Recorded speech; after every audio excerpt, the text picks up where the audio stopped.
Bismillahirrahmanirrahim. Vahdet ve Kurtuluş Önderimiz Hz. Muhammed sallallahu aleyhi ve sellem tabalı Mevlid-i Nebi etkinliğimize gösterilen engin ilgiden dolayı, teveccühten dolayı öncelikle Yüce Rabbimize hamdü senalar olsun. Yağan yağmura rağmen evlerinden, iş yerlerinden çıkıp bugünü hep birlikte ihya eden 7'den 70'e değerli Diyarbakır halkımıza, şehir dışından kardeşlik köprülerini kurarak aramıza katılan, uzun yolları göze alan tüm misafirlerimize ve ülke sınırlarımızı aşarak bu kutlu buluşmamıza İslam coğrafyasının müstesna şehirlerinden gelen kardeşlerimize en kalbi şükranlarımızı sunuyoruz.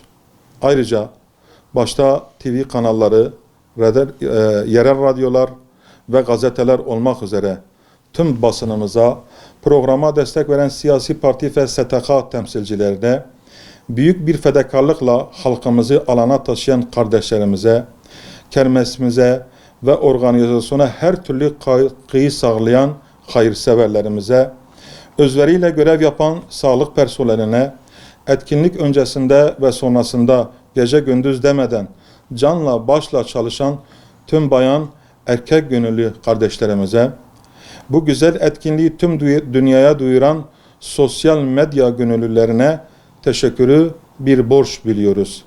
Bu birlik ve beraberliğimiz özellikle Müslümanların arasında tefrika, nifak ve düşmanlık tohumlarını ekmeye çalışan emperyalist Siyonist zihniyete karşı en güçlü, en net ve en onurlu bir cevap olmuştur.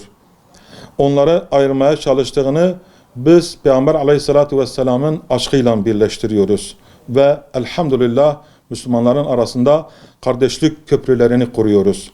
Bu irade, bu diriliş ve bu vahdet hiçbir hain ebenin karşısında yıkılmayacak bir kale olacaktır.